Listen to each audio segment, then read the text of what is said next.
and welcome to the Peas and Quiet podcast. On this podcast, we discuss all things gardening, including growing veggies and flowers and how to create your dream backyard alongside nature. My name is Robin. I'm an environmental scientist turned full-time flower farmer and gardener, and I'll be your host for this podcast. This episode will discuss broadly the steps that I wish I knew when starting out my farm if I was to start from scratch again. This is going to be kind of part one in a series of discussing backyard flower farms and sharing all of the good and the bad and the lessons that I learned throughout my first year. Before we begin, I would like to acknowledge traditional owners of country throughout Australia and recognise their continuing connection to the land, waters and communities. We pay our respects to elders past and present and thank them for protecting our lands, coastlines and ecosystems. I hope you enjoy today's episode.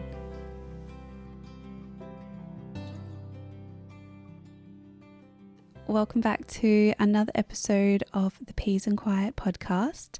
In today's episode, as you would have heard in the introduction, I am going to be talking all about backyard flower farms and specifically how to create a backyard flower farm following some really simple steps.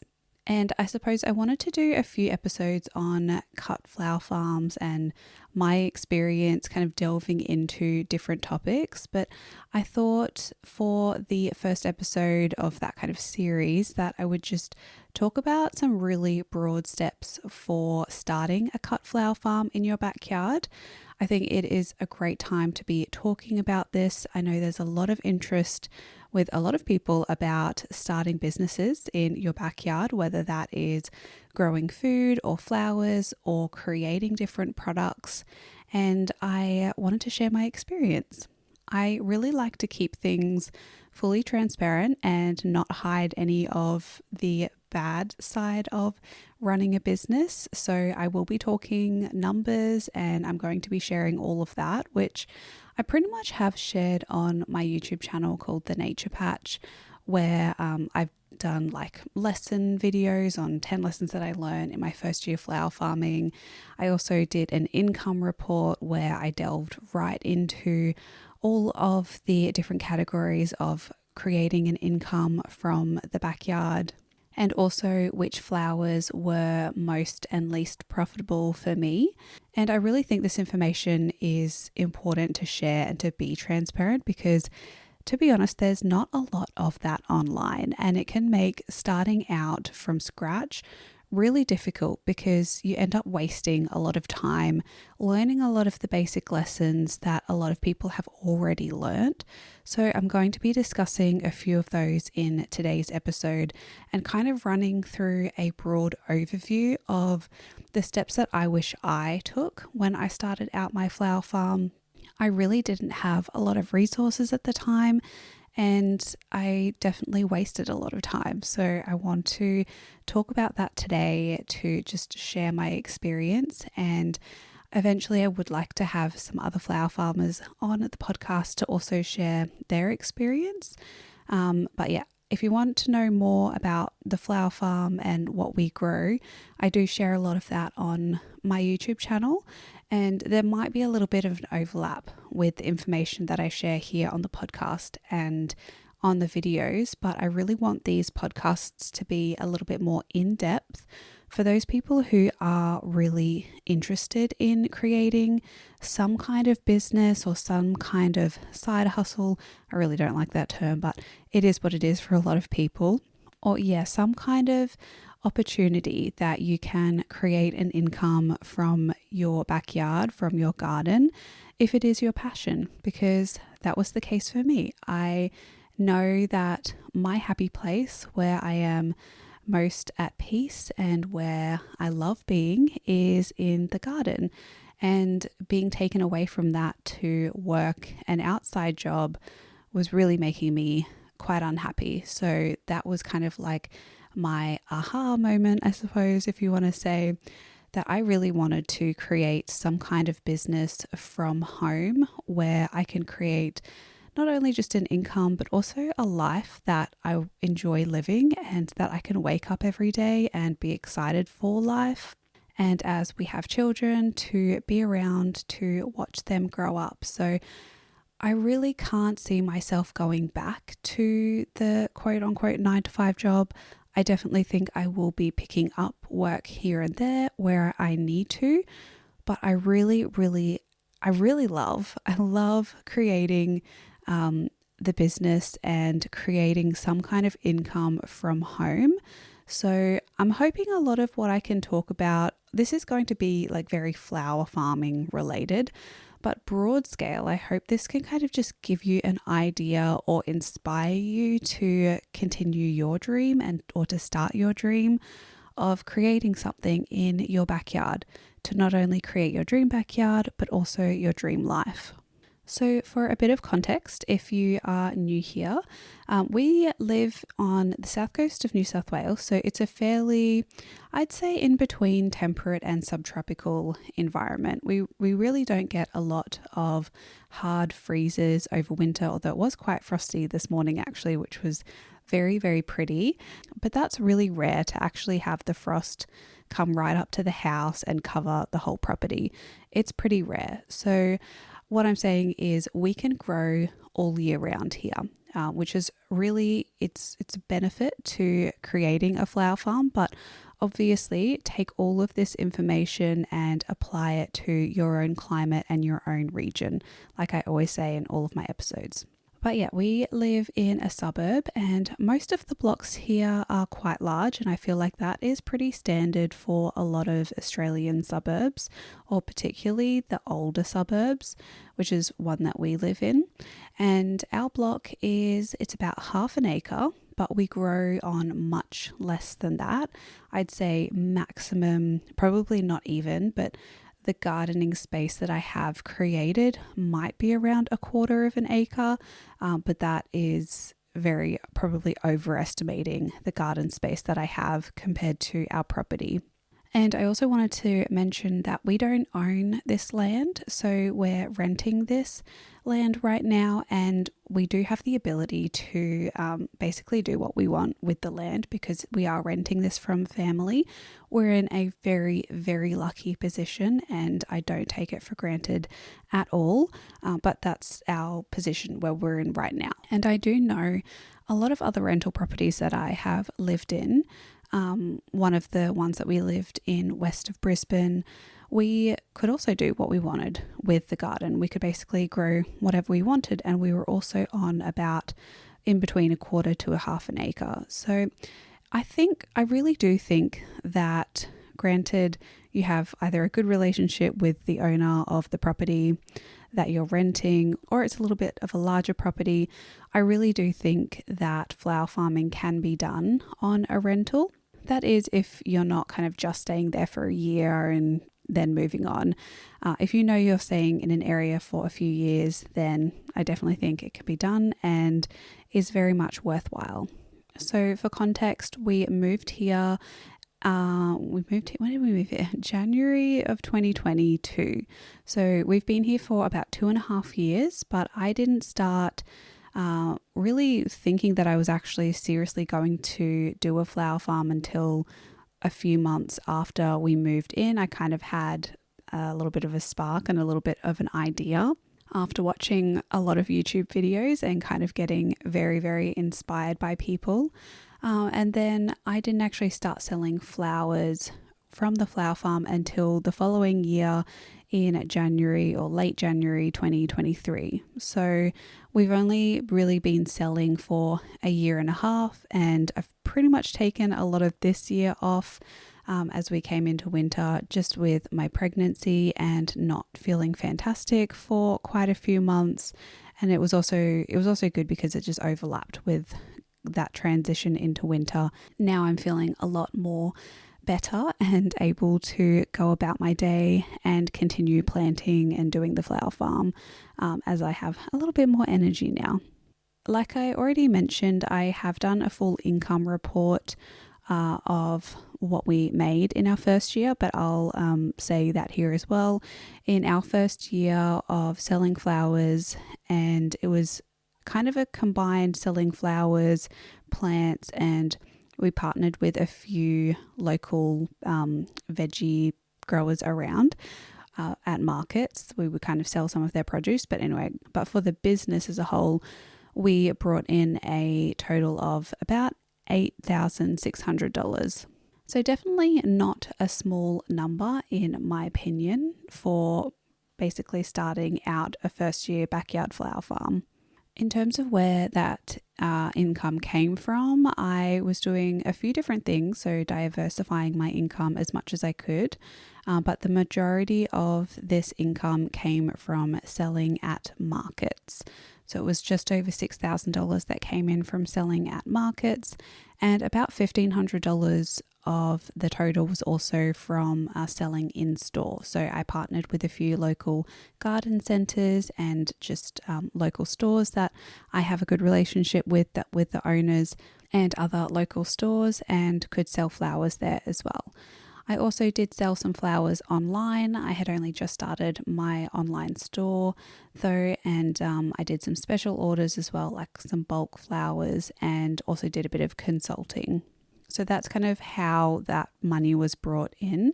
And in terms of how much flowers I actually sold out of that $8,600, it was about $5,300 was from flowers. So solely from the flower farm, I brought in a bit over $5,000, which was pretty good for my first year, not knowing what I was doing and making a lot of mistakes on the way. I did also sell a few other things, like I was talking about selling veggies. That was about $1,500, and it wasn't really a money-making endeavor. That was more just to bulk up my market stall at the time and just to bring some local food to the markets, because I have a big passion for local food, local flowers. And then I also was selling things like bath salts, bath bombs, and some leftover plants and seedlings that I had. And then also from just doing a few consulting jobs here and there.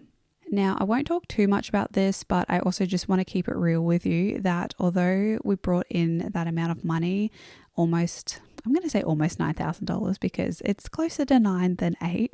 I also did have a lot of expenses. So I did spend close to $8,000 of expenses to do that. And specifically for the flowers, and the flower farm in general, it was probably about $5,000 or so. So that's just a little bit of some real numbers for you to give you an idea. I want to be realistic with this and not lie and say that it was easy. I made a lot of mistakes, and I'm going to talk about some simple steps now of what I wish I knew to make that income number a little bit higher. So now you know the background of the business of the Patch in Bloom. I firstly wanted to talk about how to find your style and inspiration for both growing and also your business. I think this is really important when you are starting out a cut flower farm or like a market garden kind of thing, is to really be happy in what you're doing and find a style of gardening and business that really works for you. I'm not someone who wants to put in a lot of physical work in terms of like tilling the soil and using lots of machinery and all of that. I much prefer using a more passive gardening approach, where I really like to incorporate like permaculture principles into the garden. And so that's what's important to me and what I wanted to do for my flowers, to really not have a monoculture crop. I wanted to have quite a few different flowers that I was growing and use more like regenerative agriculture techniques to maintain a lot of the nutrients in my soil and also protect the ecosystem around me. That is just my personal opinion. If you have a different style of gardening and it works for you and it aligns with your ethics, then that's fine. But I do think it is important from the start to know what is important to you and apply that to when you're creating your farm. Same goes for business. If you're solely just focused on money and creating lots and lots of money, then you might approach this completely differently. For me, I also really wanted a lifestyle, like I said. I don't want to be working extreme hours. I want to really enjoy what I'm doing, which is also why I incorporate YouTube into the business as well, because it's kind of like a bit more of a entertainment, educational side of the business as well, rather than just solely growing. But I do think it's important to create some kind of guidelines and ethics of how you want your business to run and what kind of businesses you also align with. Of course, a business needs to make money. I think it is really important to detach your business from all of your personal values. If I didn't do that, then I wouldn't be doing a business. I do understand that having some kind of income is really important to me, but I also really love the idea of like trading flowers for certain things and offering my services in exchange for food or other products, and is something that I'm really interested in. So that's always in the back of my mind when I'm doing markets and talking to different people to create some kind of network for myself.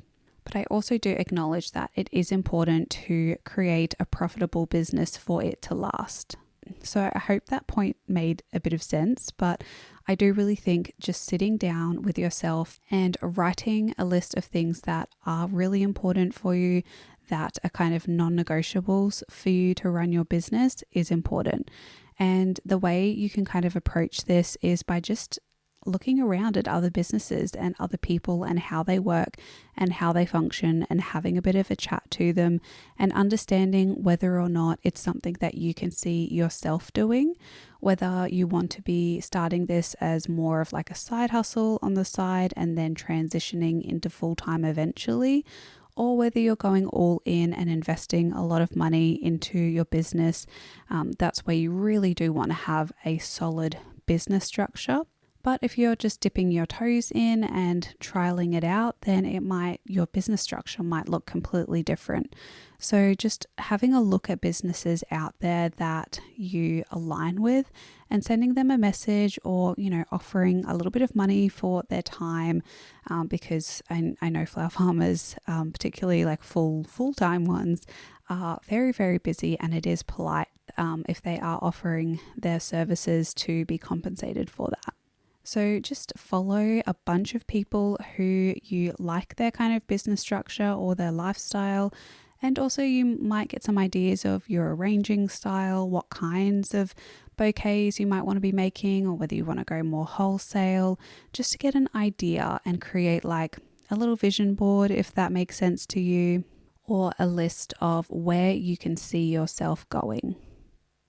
And the next point is to set some goals and just go big with your goals. I think it's really silly to have small, little, tiny goals that you secretly know that you can meet, and then it'll make you feel better if you do meet them.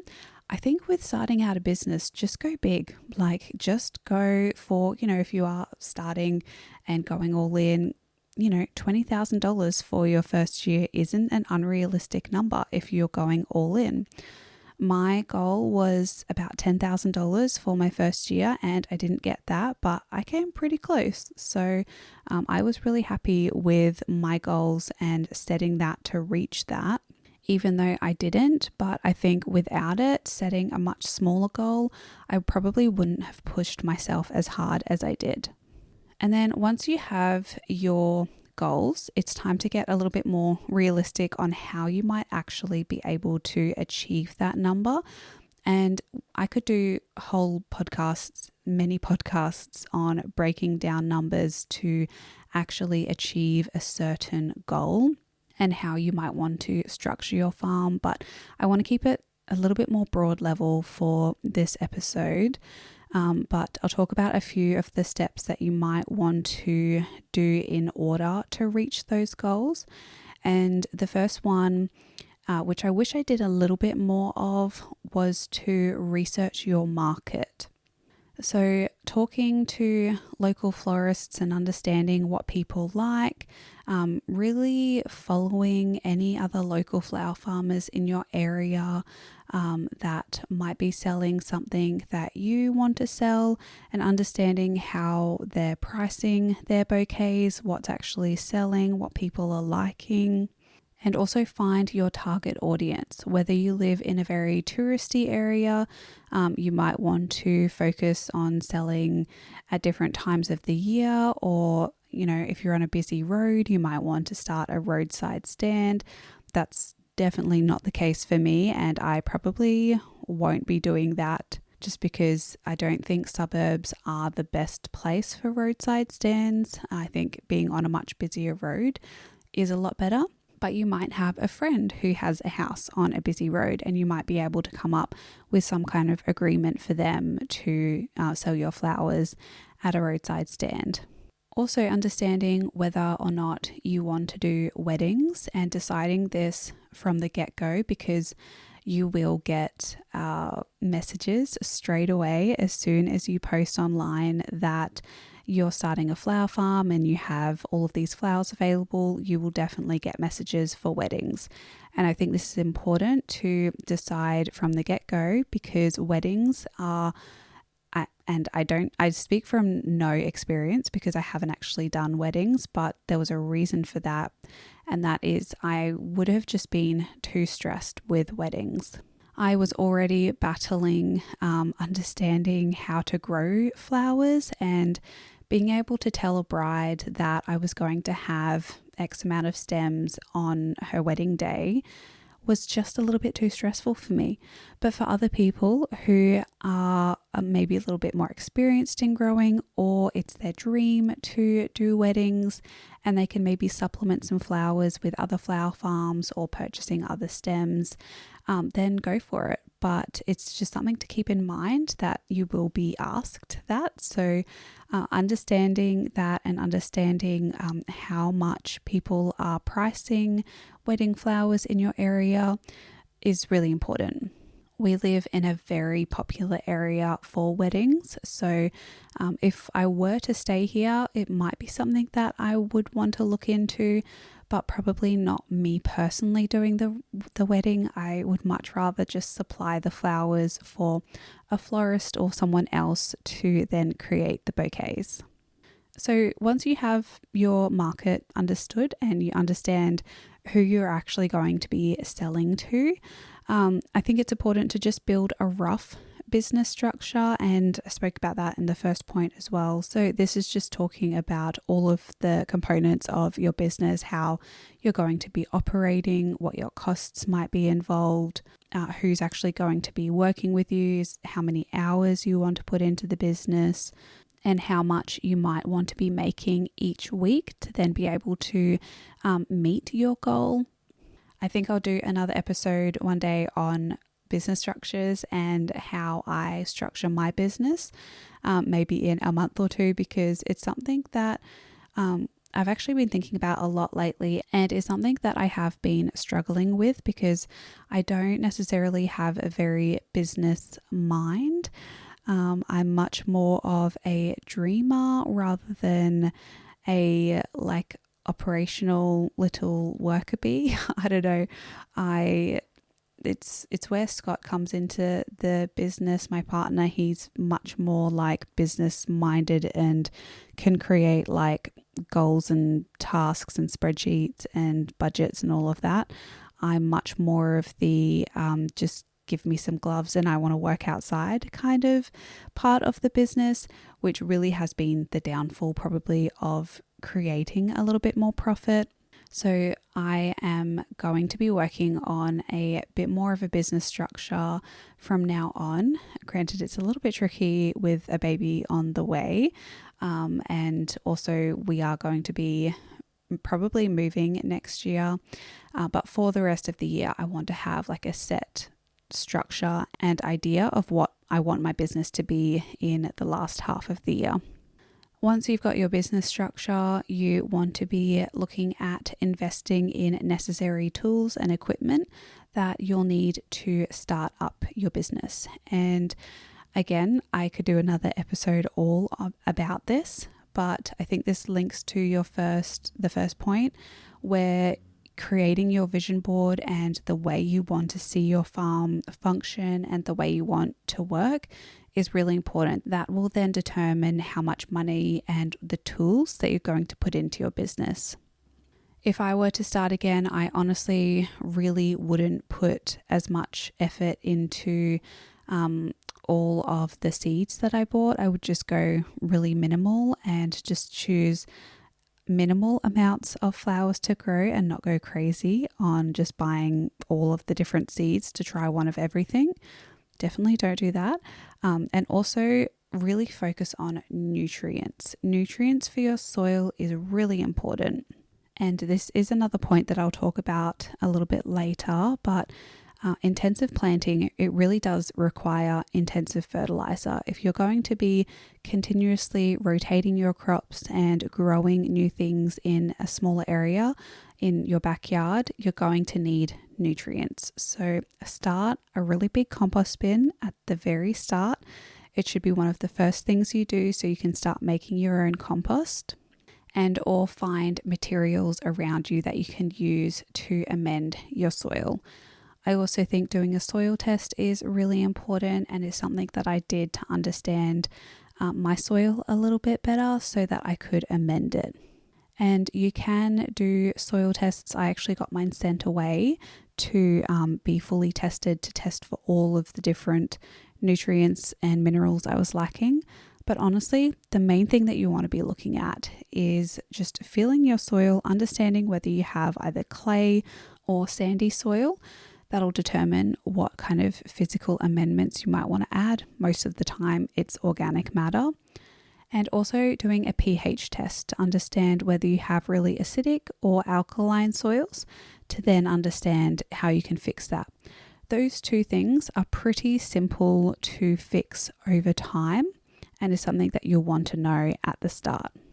Other equipment you might want to focus on, just getting some good pairs of gloves. Go and collect some little seedling punnet trays or tube stock I got all of mine from the tip for free, basically. Or look on Facebook Marketplace for plant trays to start out your seedlings. And also just have something that can help to either break up your soil or buy some plastic tarps if you're starting on grass, which is what I did. And I just bought a broad fork. One of the best investments that I have made, has helped my clay soil so much. And that's kind of like the broad list of tools that you need to start.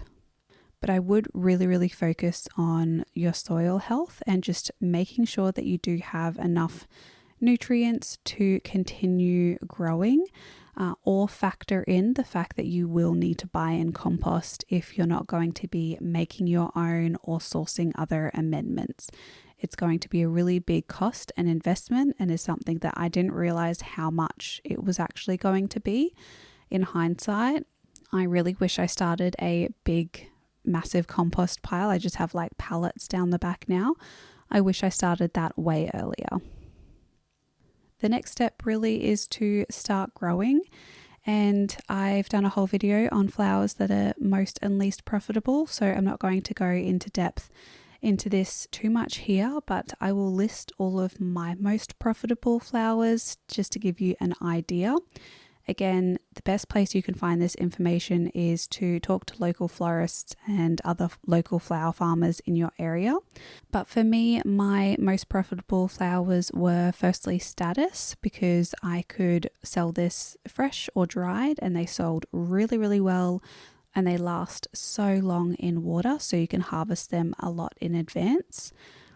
Straw flowers, again, similar story. Feverfew, zinnias, particularly the Benary's giant zinnias. They're just really bright and colourful and big, and they sell really well at markets. Anemones, they sold amazing, last really long in water as well. Stock flower, they were really profitable for me because they grow so well in my soils. I think they just really like clay soil. A lot of brassicas grow really well in clay soil. So I think, they just really liked the conditions that I had. Ranunculus, really, really great crop. Granted, it's not too humid and they're really prone to getting powdery mildew. If you do ever see powdery mildew on your ranunculus, get on top of it as soon as you can. Last year, we had a really, really bad year for them and I didn't really make a lot of money from them. But the year before, they looked beautiful. So they're kind of a tricky crop, but if you can grow them, they are wonderful and can be very profitable. Also, native foliage has been really profitable for me, particularly most of the Leptospermum family. So if you're in Australia, I'd highly recommend just getting some foliage plants in the ground. Planting them as soon as you can also is going to just allow you to harvest those foliage stems for your bouquets a lot sooner. Also cosmos, I like to do very whimsical fairy-like bouquets. That's what makes me happy and brings me joy, and a lot of people really, really love them in this area that I sell flowers. So having cosmos in my bouquets is really important to create that very airy and fairy look. So they are definitely on my most profitable list, as well as sunflowers. They're a really easy crop to grow, and you can grow some really interesting colors of sunflowers, and I like to grow slightly different ones. Lemon Rush were really great for me. They have a little bit more of a muted lemony, greeny tone to them that often will catch the eye of a lot of people walking past asking what kind of sunflowers they are. I found they did really well for me. Now, I haven't actually included dahlias in this list because for me, they weren't actually that profitable, and that's just because of our heavy clay soil, and also we had a lot of rain, and we do get a lot of rain in our area. Over time, I'm sure if I could build up my garden beds and have a little bit more elevation in those, that definitely, absolutely, they could be profitable. But this year I lost the entire crop in terms of saving the tubers. I couldn't save any of them because they were all completely rotten, and it was pretty devastating to think about, how much money I put into those. I think if you're going to grow dahlias, you really do need to be lifting and dividing them, and then it can be a really profitable endeavor. But if you're just purchasing those tubers each year, it's costing a lot, and that's a lot of time and money, and I think you really need to be dividing them unless you are selling them for an absolute premium. They just weren't on my profitable list this year. And in terms of growing all of these flowers, my three biggest tips probably to plant more but of less variety. So figure out what you want to grow, really have a good think about it, and just plant a little bit more than you think you're going to need. It is really helpful to have a full row of something because when it's in bloom, you can guarantee to have a lot of bouquets to sell. I was really disappointed sometimes because I had a market, and then I also wanted to sell throughout the week, but often I was deciding what I was going to do, whether or not I was going to do the market or whether I was going to sell flowers in store. And I really wish that I didn't have to make that decision and that I had enough flowers for both so that I could have 2 main harvesting days. But sometimes that wasn't really the case for me, and I just didn't have enough flowers. So planting more of the same thing is going to ensure that it's going to be blooming at the same time. So it's just going to make it all worthwhile rather than scrounging around for flowers here and there, to just make sure that you go down and guarantee yourself a few buckets of flowers to take wherever you need to sell them. Also, another tip is to really just grow what you actually know how to grow, particularly in your first year when you're starting out your flower farm. For me, I didn't do that, didn't listen to my own advice, and I knew what I was doing, and I knew that it was the wrong thing to do. But I'm very curious, and it's the science side of my brain to just try things and experiment. But really a lot of things I just wasted my time trialing them for the first time. I think definitely allow like a little tiny space for experiments, but don't allow like half a row for an experiment. Just put in a few plants and see if you like them or not. And then the rest of the row should really be flowers that you know are going to grow well, because then you know that you are going to probably be making a profit off those. And then the last point is, again, what I discussed about before with growing, that intensive planting really requires intensive fertilizer. I really underestimated how much nutrients I needed to keep replenishing my beds after taking the flowers out, because flowers are a really hungry crop. They're not just like a green manure that's going to just add things back into the soil a lot of the time. They take a lot from the soil.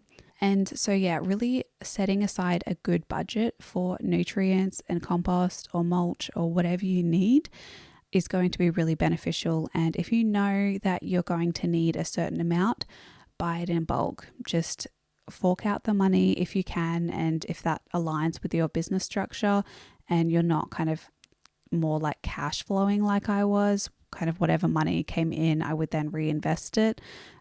If you can invest a little bit more money at the start, definitely buy in bulk what you need so that you can have all of your amendments on hand and keep retopping and reapplying amendments and compost and nutrients to your beds every time you turn your crops over.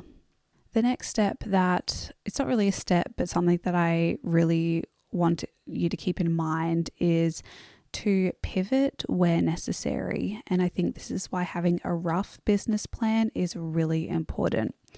And this is something that I wish I did a little bit more of in terms of just changing what was working for me.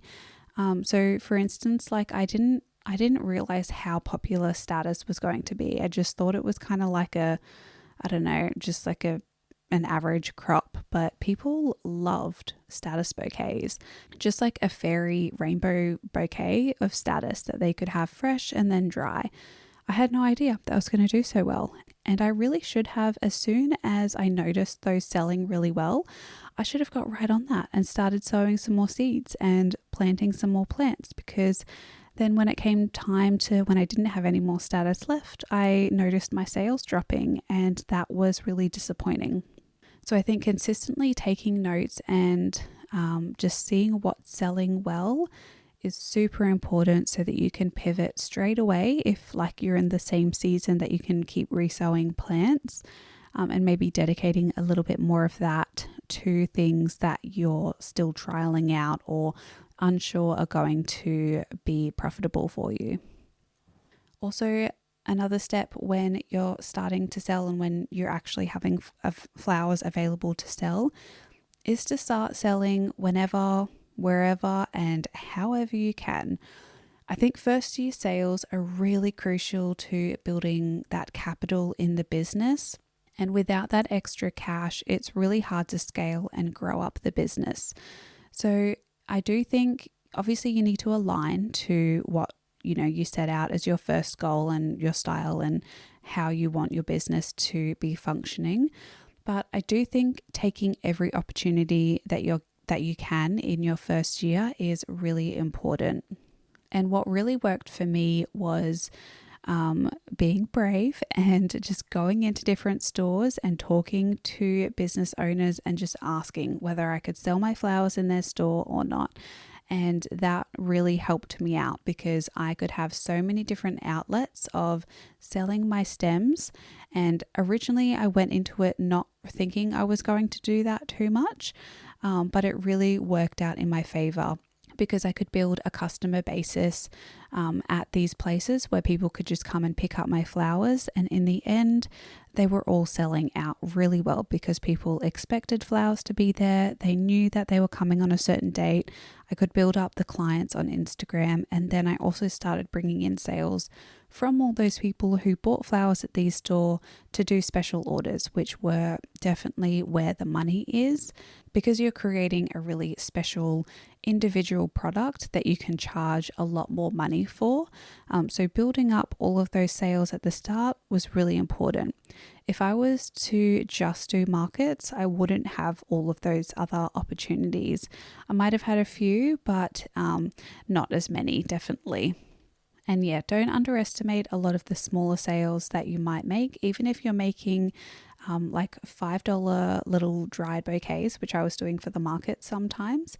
I still made quite a few $100s from selling just dried status at the markets. And even though I didn't think I was going to, it really does add up. So just really pushing for sales however you can, and stepping out of your comfort zone is really important in your first year.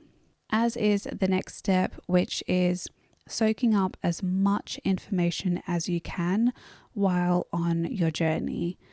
Definitely don't wait until you think you know everything to start or to pivot your business structure or change a little bit. Constantly as you're going, I think applying extra knowledge as you go is really important.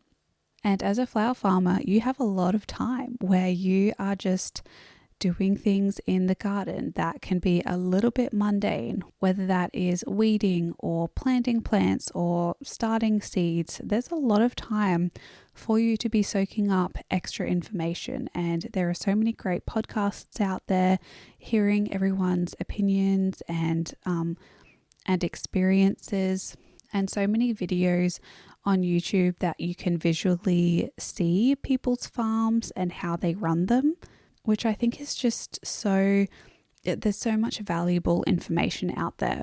And I think it can be really important to find those creators and find those flower farmers that you personally really gel with, and that you, again, like their business structure and what they're selling, to then continually feed your brain and feed your body with inspiration, but also ideas on how things are working for them and how it might apply to your business as well.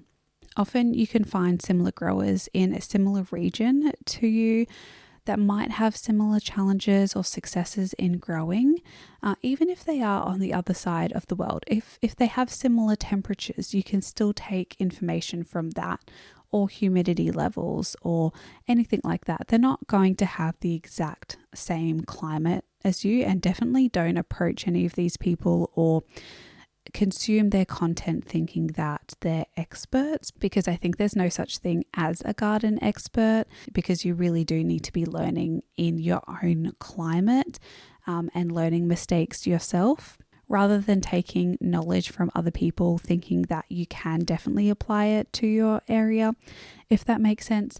But there's lessons that I think you can learn from other people, or finding inspiration or business structures from other people that can be really useful and valuable for you for your own business.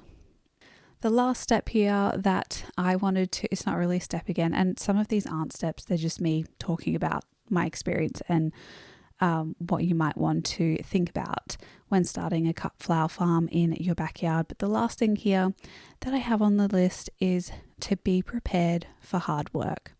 I'm not going to sugarcoat this and say that it's a beautiful, stunning job that you're just walking around in your garden with a flowy dress on, with a basket collecting flowers for the day. That's not it. And to be honest, I think a lot of us are a little bit crazy for doing flower farming or farming in general, whether you're growing food or flowers or whatever. I think amongst us, we kind of agree that a little bit, that it is so much work to be constantly not fighting nature, but you kind of are. You're constantly working alongside nature to be growing things at a more intensive level to be able to provide for your community. There is so much pressure on farmers to just provide things. We really take for granted a lot of things that are available to us in the supermarkets. You can just go down and buy a bunch of flowers and buy the food, but no one, or not a lot of people, see the effort and the work that goes into actually getting those products there and growing everything. It is, particularly in summer and the hotter months of the year, it is really, really hard and really challenging. And I honestly would deter people from starting a cut flower farm if you're not interested in putting in some hard work and both physical and mental effort. It's also important to know that things are going to go wrong, and it's important to just be okay with that, and have a little cry if you need, but to just keep going and remember again why you're doing this and the life that you want to live and the life that you want to enjoy, because it is, although it is really hard work and you're coming in sometimes caked in mud. I often come in with lots of mosquito bites and ticks, all the lovely things that nature throws at you if you're working outside, particularly in summer. Despite all of that, it is a very rewarding thing to do, to create something from scratch and to build something from the ground up, quite literally, to then be able to provide that for your community with you knowing exactly what has gone into growing these things that you're growing. You know the intentions for growing, and you're most likely either an individual or a sole trader starting a small business. That's really important for keeping the local economy running.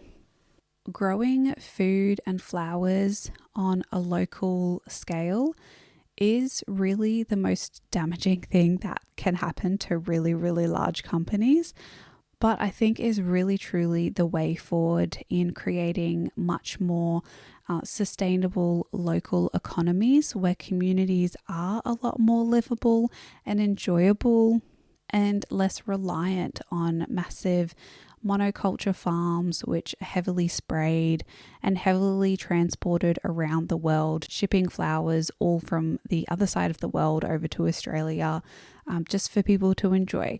I think it is such a rewarding and awesome profession and job to be working on. So that is so amazing if you are deciding on starting some kind of backyard business, cut flower farm or market garden. That is so awesome. And I cannot wait to see this boom and for many more people to be doing this in Australia, because as a small community, we really do have the potential to change the floral industry in Australia and also just start to make things a little bit more affordable for people and to kind of come back to the simple joy and beauty of a bouquet on your kitchen bench, which has so many benefits for your mental health. To look at something beautiful or to give it as a gift to someone is often so much more meaningful than a lot of other things that you might buy and purchase that have been manufactured with much more unsustainable materials. So that's my little spiel on just why I think these things are so important and why it excites me so much, because it is such an exciting thing to talk about. And I don't know, I love hearing other people's stories of starting their backyard dreams and businesses and continuing that on either to a larger scale where they are employing people and, creating a little bit more of a local economy, keeping the money local is, I really think that is how much more livable and enjoyable communities are created. So I hope you found this podcast interesting, or I don't know, gave you that inspiration to start your cut flower farm in your backyard. It's been a very broad podcast. Honestly, I haven't had too many notes for this one. I've just kind of been going off some really broad notes that I have, but I wanted it to kind of just be a podcast where you can start if you are thinking about starting something similar. I haven't gone into detail on so many topics, but if there is something you would like me to discuss, please do send me a message on Instagram or head over to the Nature Patch YouTube channel. Or I do have the Peace and Quiet podcast up on YouTube as well, or it should be very soon. I'm in the process of uploading those on there. And that's where you can also leave a comment. So yeah, I'd love to know what your experience has been and whether you have any other steps that I have missed out in this podcast for how you started your backyard flower farm. But I'm going to leave it there for today. I really hope you enjoyed this episode.